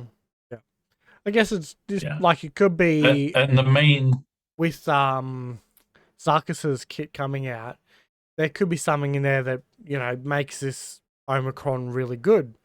Maybe. I guess we have to wait and see. But like, it could be as simple as whenever Forlom takes a turn, Zuckus takes a turn right after. If that's the case, that suddenly makes that army freaking balmy. Well, put it this way, right? So I think this is what Owie's trying to say, right? When we read Marek's Omicron, we were like, done. Yeah, it was wow. Yeah, it's done, right? We unlocked him, he got the Omicron, didn't even look back. Yeah. This is not that. Yeah, no. But remember, we are waiting on Zuckus. Zuckus is meant for the same team. We need to see what he does. But at the moment, for me, my first thoughts were, well, I'm bounty hunter wise. Number 1, Bosk is a no-brainer here. Because boss tank lead, okay. You're probably going to want Zam, because I'm now going to go speed crazy with her TW. Is it TW or GAC? Yeah, Omicron. GAC, because she gains 5% speed for all the bounty hunters and others gain 20% of Zams. Okay, that's gonna be fast.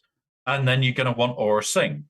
So it's potentially Forlom, Zuckus, Boss, Kazam, and Aura. Aura. As a team, I'm not mad at that. I am not mad at this kit for being a little bit underwhelming right now until we see what Zuckus is. I think we do need to wait and see what Zuckus's kit brings. That is the big part here. Until then, do I like this kit? Not massively. Do I have good potential expectations of this kit? Yes.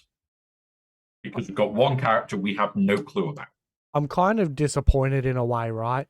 So the Vader's, the bounty hunters on Vader's ship. You had Bosk, Boba Fett, IG, and Dengar. And then we had Zuckus and Forlom, Yep. right? If Zuckus and Forlom were one character and they made that a team, done.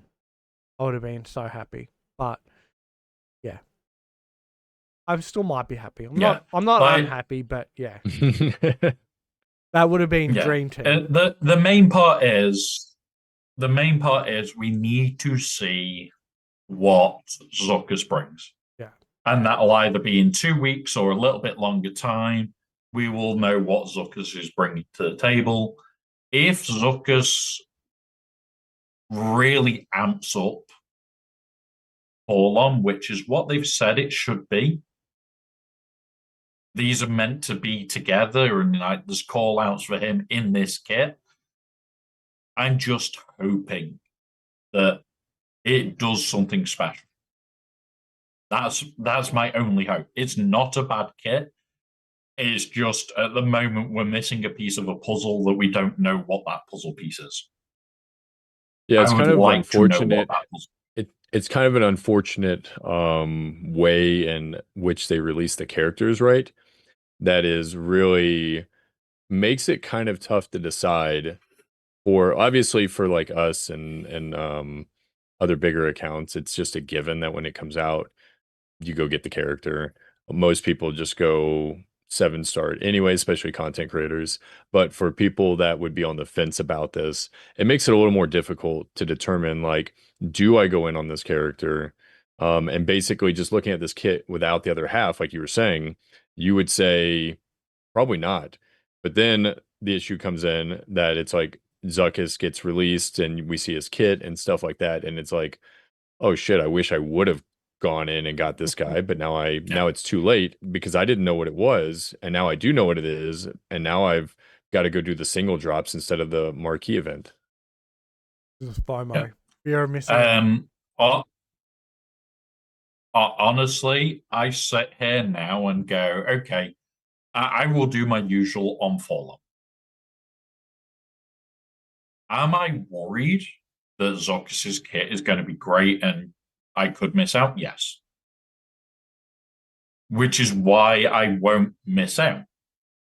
But all I would say to anybody else is if you are buying the episode pass, consider having enough crystals to just put you over into the next bracket. So that's 2 packs. So what, 2,400 crystals? Spend that on him, get yourself into the next bracket, and you will unlock him to a next star on top of that.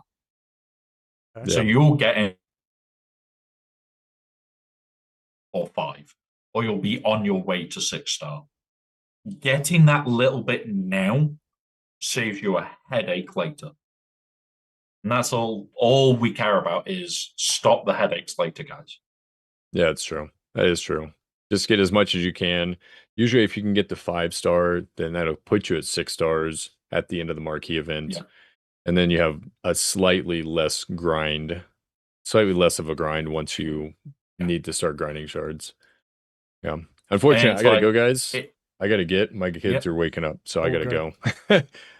No worries, mate. Enjoy, Burn. We'll see you next week. All right. Take it easy, guys. Cameras. Oh, they're already all messed up. We're broken. Um, We're broken. it's all right because I want to go quickly talk about the relic delta, the update. You can Yes, talk about that while we're I now update. going to just cover a little bit of this update. I know loads of people are wanting every content creator to comment on this at the moment.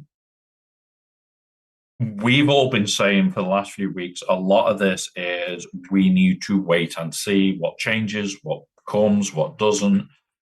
I'm a lot happier with the information we've been getting and seeing that they have now brought down the 4 and the 5. Yes, it is still steep. But remember, they brought out that statement where it was, we don't want to completely stop shit working at these higher levels. We just don't want everything to work at these higher levels. That's what these come down to. The fact that they brought it to 70%, when you look at the original, a 3 space was 75. It was worse right at the start than where we are now. That is a lot better for the Relic 4 space. The fact that the full Relic 5 damage reduction is less than the Relic 3 damage reduction in the original is brilliant. That has brought it right down. The fact that the 4 Relic is below the 2 Relic difference, that is a great improvement. I think they're going the right way. Overall, I think this is probably where we're going to land. Is it great for everybody? No. Is it better than it was by a substantial margin? Yes. Yeah. And yeah, it's not what we want. But when you've been told and you've been basically shown that they are testing things, like the main one everybody is going to is the Reaver versus Reaver being countered by Phoenix, and it can still be done at the Relic 4 Delta. It's just very uncomfortable, and it can still be done at the Relic 5 Delta. It's just very unlikely to clear the whole team, and that's it. That's what people are not understanding is you're just very unlikely to clear the whole team. You're very unlikely to get through it unscathed. Like, you're not going to get through the Reaver team and go, oh, look, I got 65 banners. No. You're going to get, pardon me, you're going to get through it and go, shit, I got 60. Or I got 58 because I nearly lost characters. You're not getting through these fights anywhere near as clean as what you were doing. But they have said they want the mechanics fights to still work. So if it's a mechanics fight, it just gets uncomfortable with time. Yeah. Like, you may not have the time in the 5 minutes to clear the whole team. And then it's, do I kill Reaver? Yes. Do I now kill Grand Inquisitor or Fifth Brother, Eighth Sister? Any of the, what is my kill order is more important so I can go in and clean this up. There is not a lot we can talk about because none of us are in the testing program. Yeah. I talk to people all the time that are in the testing program, asking them to test stupid teams. And there's a couple of characters I would still love to know if certain things are going to work. Honestly, I don't know. I don't. And I would love to know more, but we will have to wait and see that. It is a wait and see. Like, we could have them drop it another 10%, or these could be the final figures. If these are the final figures, I'm not as upset by these as any of the others. Like the Gen 4 ones, I was happy at that. Really? We're now on the Gen 5 of them, and they're much better. Yeah, I could accept that Relic 5 difference, you are just not surviving that. I could accept that it's going to be that rough that you're taking Phoenix into Reaver at a Relic 5 difference and going, fuck. And going, right, I might kill Reaver. Okay, I've killed Reaver. The rest of the team's shut down. I can rip it apart with another team. I'm still going to use a bloody Relic 3 bloody Phoenix team to do that. Oh, yeah, your Reaver's Relic 9 or potential Relic 10. Okay. Used a Relic 3 team to make it so I could clean it up with another Relic 3 team. I don't care. This is the biggest part of Relic Delta that is being overlooked. It's not about the damage. It's not about the damage reduction. It's about making mechanics fights, actual mechanics fights that are still risky. You don't want to be taking in Phoenix and going, oh, I've invested all Relic 9 into my Inquisitors. Like there are people, like most people have an Inquisitor team at Relic 7 or higher because of TB. Yeah. You don't want a $10 or $20 or $30 Relic 7 Phoenix team destroying that. You just don't. You don't want a Relic 3 Phoenix team that is the equivalent of one, maybe two of your characters in Relic levels in material, countering that. You don't want that. But it clearing Reaver, I can accept that. Yeah, you've killed my lead. You've took my lead off me. You've made the team weaker. Now going into it, okay, fair enough. Make the team weaker. Do it. I want you to do that shit. I want you to do that shit. So, yeah, 100%, guys. Honestly, this is a good stage we're at with Relic Delta. The testers are still always testing. They are still giving feedback. They are still talking about it. Just ask them questions openly. Good interview taken. Yeah, exactly. Phoenix are required at R8 in TB. So if you've got them at R8, that's a 10% negative. At Relic Delta of 10. Yeah. You are not going to see straight away guilds going, oh yeah, we've got a full Relic 10 Inquisitor team. You're not going to see that. So, what, 5% difference? Okay, I don't care. 5% is going to be, whoops, I sneezed. You make a mistake, you'll still recover. Honestly, the best thing you can do is look at the teams that you're worried about and see if there is a reason for you to take them higher. If there is a reason for you to take that team higher other than just to counter that GL, very specifically things like Phoenix into Reaver. Phoenix has got a mission in TB. If you then look at things like Inquisitors, they're amazing in TW. Absolutely amazing. I love them in TW. I use them near enough every chance that I get because they can do some stupid shit. Things like Balin. Again, you use Balin in TW. I use Balin in TB. I use Darkside clones in TB. I've got them at R9.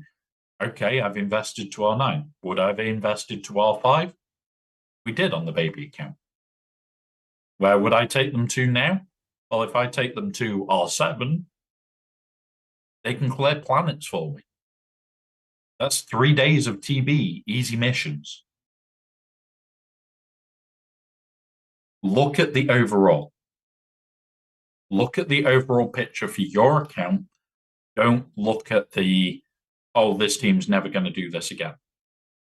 Look at the overall. Because you may have a Relic 9 slacker where most people around you don't. Things like Bo, things like Malgus, things like even the Finzori teams. They are all going to have their own little weird perks.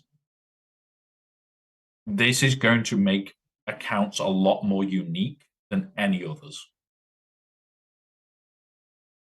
So yeah, seeing guilds making those pushes, it is going to change TB. It is going to make day 1 and 2 and 3 for big guilds really easy. And yeah, okay. It's a potentially shitty system for some parts of the game.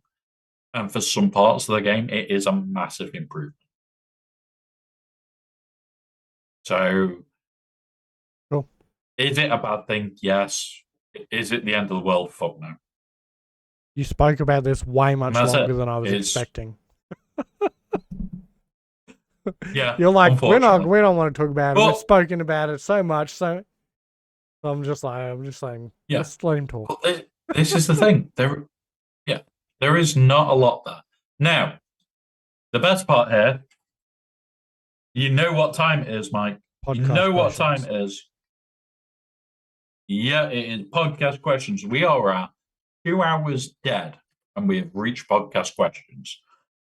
Come on, read it out. We're not that far through. We've got one. It's only been like, I don't know. Anyway, all right. So the one question for tonight, or this episode, I should say, what would you describe? It's from Bane. What would you describe as the biggest, in quotation marks, plot twist in your life so far? Your ponytails? Yeah. Well, my plot twist was being pushed downstairs and my back no longer working, but yeah, that's definitely my plot twist. That was a very big life change, and yeah, that sucks. But yeah, now I sit there and I laugh. Go on, Mike. What's yours? Probably something like with the company that I'm working with at the moment. When I started as a groundsman, my direct manager is now lower. I am higher ranking than him, and when we've gone away and done days of work together and stuff like that, technically I'm his boss now. But like, we get along really well. Like, so we don't see it as who's higher or lower or whatever. But maybe that, just, you know, change in roles, and yeah, just, I don't know. I've not really had a lot of plot twists as such in my life. Yeah. It was a good question, but I think I'm just a pretty straightforward, boring person. Yeah. But yeah. now we do have to read what Jabba the Bot replied to him, because that's becoming tradition. Yeah, okay. Let's do it, because this was quite a good one as well. So Jabba the Bot has responded to Bane's question. So Jabba the Bot says, trust me, you wouldn't understand the concept of a plot twist even if I personally fed it to my rancor. Now scram before I change my mind about letting you live another day. He is very sassy tonight. So once again, Jabba the Bot has woken up and chosen violence. Yes. He will probably choose violence again next week. Yeah. He always does. I'm going to say that it's absolutely no reflection on the person who code or put in, custom instructions, I think. I can't remember what they called them, but they maybe put a heap of personality stuff into him, and I think I may have, I don't know whether I got it right or not. I don't know. Might be a reflection on me. Yeah. Right. So with right, let's that wrap it is the up. end of the podcast. I'm having at least half hour off, guys. I am going to have some food. I am going to spend time with this little fluffy shitbag. I'm having at least half hour off. I'll then be jumping on doing GEC, and after the GEC, I'm going to play Satisfactory all afternoon because I want to. Cool. I haven't got a problem. I can stop any time. Maybe. Okay, maybe I do have a problem. But we won't go into that. We won't go into that. You're a worry. But yeah, guys, we will be back later for me. Next week, we're going to cover all the conquest shit because, yeah, that's going to be a video and a half, guys. So, yeah. Are you going to sod you, big deal? Sod you. No. No. But like I said, these have to stay till the end of tomorrow's stream. I think you need to do them a bit Come tighter. join us, have a laugh. It looks like they're a bit loose. Like if that was my daughter's hair, I'd be coming and pulling them tighter, so that it looks like they're about to fall out of the elastic. The problem is I ain't got any good elastics left. No, but if you just pull the hair past the rubber band, it'll tighten it up. This is the issue that I've got. They're breaking. Oh, right. There's the issue. Okay, all right. I need to go and buy a shit ton more. For the 7 I times. only buy them like once every 3 months because they last forever. Yeah. Yeah. All right. Like this is wrapped round 5 times, and usually it's 3. So yeah. Okay. So we'll be back in about half an hour on my channel. We'll do GAC then. Cool. And yeah. So I think I know where we should go this week. I've already got it lined up. I think I know where we should go. Yeah. Is it the word that I'm going to say? Yeah, okay. So, Mike, do your outro and send us away. All right. Don't mention the SWGoH. Come on. All right. Sorry. The group of friends you have. Yes. Yeah. So thanks, guys, for coming along, and yeah, we changed the intro up a little bit this episode, so give us some feedback whether you like listening to us talk for 15 minutes about our week and personal lives, or whether you prefer the more straight into it sort of situation. Even just chuck it into Spotify. If you've listened this far, then probably a good sign. So give us a bit of feedback on that. And yeah, we'll see you next week.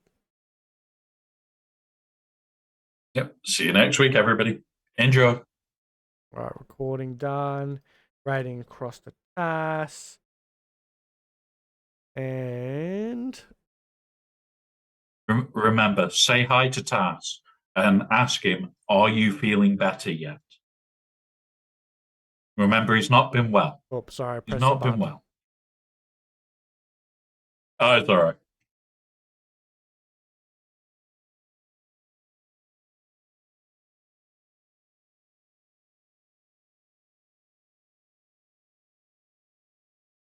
All right.